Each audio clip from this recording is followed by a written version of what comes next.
Hello, my dear friends. Assalamu alaikum warahmatullahi wabarakatuh. AKR Communication English Grammar Translation and Composition with Model Test এর episode 9-এ আজকে আমাদের আলোচনার বিষয় হচ্ছে class তথা বাক্যাংশ। ক্লাস পরিচালনায় প্রতিবারের মতোই আমি আছি এমডি আব্দুল কাদের রাকিব। আমাদের প্রতিদিনের ক্লাসগুলো পেতে অবশ্যই চোখ রাখুন আমাদের ইউটিউব চ্যানেলে প্রতিদিন রাত 7:30। আমরা আজকে আলোচনা করব ইউনিট 9 এবং এপিসোড 9 নিয়ে, যেটার আলোচনা বিষয় হচ্ছে ক্লাস তথা বাক্যাংশ। ক্লাস তথা বাক্যাংশ, এই ক্লাসটিকে আমরা দুইটা ভাগে ভাগ করেছি। একটা হচ্ছে হোয়াট ইজ ক্লাস, বাক্যাংশ কী, একটা হচ্ছে ক্লাসের প্রকার। প্রথমে আমরা হোয়াট ইজ ক্লাস, বাক্যাংশ কী এ নিয়ে আলোচনা করি। ক্লাসের বাংলা অর্থ হলো বাক্যাংশ, অর্থাৎ বাক্যের অংশ। ওয়ার্ডকে বাংলায় যেমন সাইলেবল পাওয়া যায়, তেমনি ইংরেজি বড় বাক্য যেমন হচ্ছে কম্পাউন্ড এবং কমপ্লেক্স একাধিক ক্লাস পাওয়া যায়। শুধুমাত্র একটি সাবজেক্ট এবং একটি ফিনিট ভার্ব নিয়ে একটি ক্লাস হয়। মনে রাখবেন, শুধুমাত্র একটি ফিনিট ভার্ব। একাধিক ফিনিট ভার্ব থাকলে বুঝবেন সেটি একাধিক ক্লাস আছে। আর সাবজেক্ট সবসময় উল্লেখ থাকে না, অনেক সময় উজ্জ্ব থাকে, মানে অদৃশ্য হিসেবে থাকে। তাই সবসময় ভার্বের দিকে খেয়াল রাখলেই চলবে। একটা ফিনিট ভার্ব থাকতে হবে। নন ফিনিট যত থাকে থাকুক, না থাকলেও নাই। এরপরে আমরা নন ফিনিট ভার্ব আমরা কয় ধরনের হতে পারে বা কয় রকম হতে পারে। নন ফিনিট ভার্ব হতে পারে তিন রকমের হতে পারে। প্রথমে টু প্লাস ভার্ব, এটা ইনফিনিটিভ, এটা টু প্লাস ভার্ব থাকবে।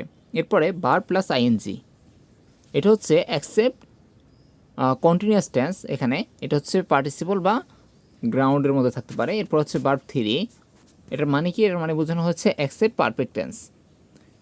এরপরে আমরা এখানে এই তিন রকম না হলেও বুঝবেন যেটা ফিনিট ভার্ব, মানে বুঝবেন সেটা ফিনিট ভার্ব। এই তিন রকম না হলেও বুঝবেন সেটা ফিনিট ভার্ব। নিচের উদাহরণগুলো আমরা লক্ষ্য করি। ডু অর ডাই, তারপরে everyday he helps his father, তারপরে since the weather was cold we could not start out journey. এর প্রথম বাক্যে দুইটি ফিনিট ভার্ব আছে, যেমন আমরা লক্ষ্য করি ডু আছে, তারপর ঢাই আছে। এরপরে নন ফিনিট ভার্ব কোনোটার সাথে মিলে না, তাই।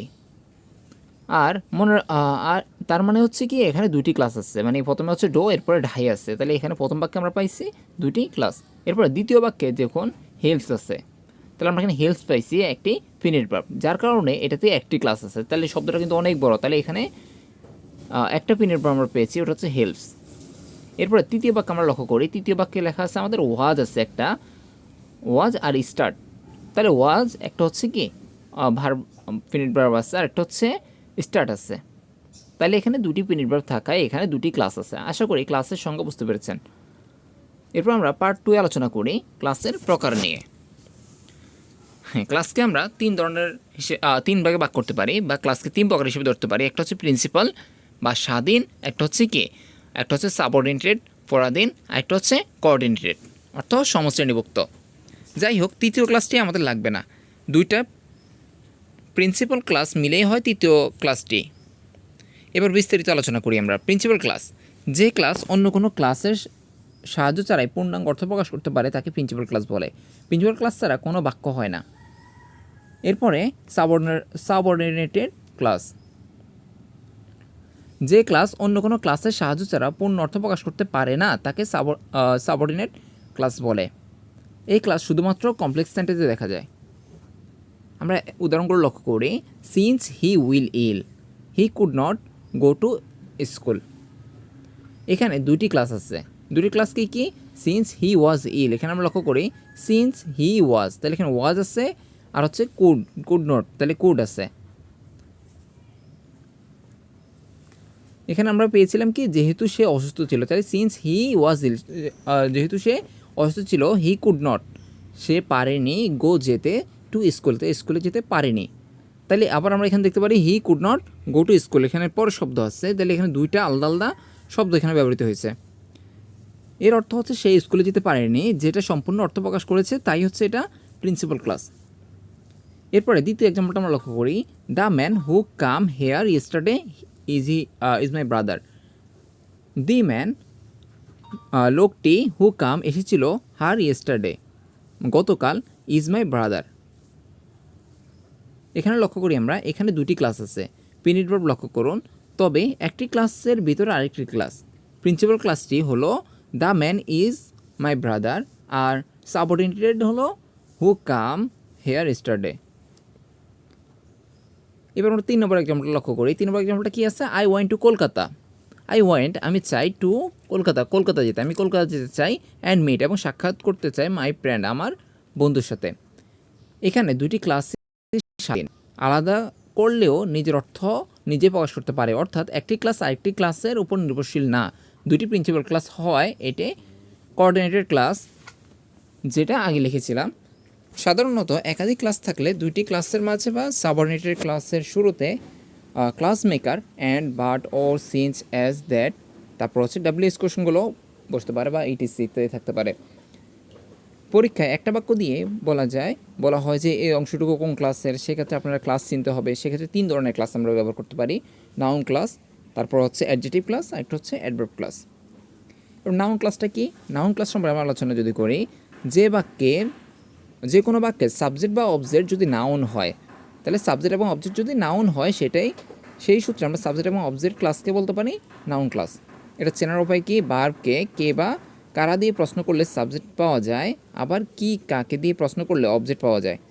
তাছাড়া টু ছাড়া বাকি প্রিপোজিশন এরপরে নাউন ক্লাস বসে। উদাহরণটা আমরা লক্ষ্য করি, I like what I see. এখানে ভার্ব হচ্ছে লাইক। ভার্বকে কি দিয়ে প্রশ্ন করলে আমরা উত্তরে পাই কি? হোয়াট আই সি, আমি কি দেখেছি, তাইলে হচ্ছে আই লাইক।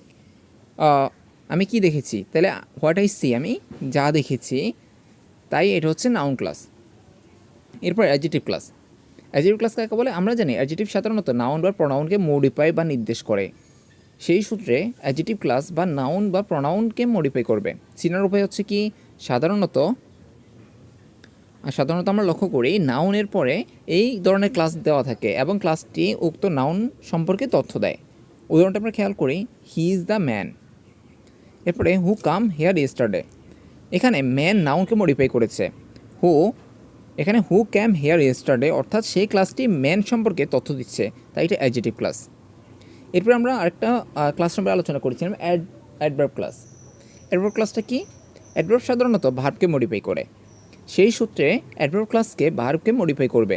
চেনার উপায় কি? ভার্বকে কখন, কোথায়, কিভাবে দিয়ে প্রশ্ন করলে যে উত্তর পাওয়া যাবে, সেটাই হচ্ছে অ্যাডভার্ব ক্লাস। নিচে উদাহরণটি লক্ষ্য করি আমরা, when he went to the zoo we saw a lion.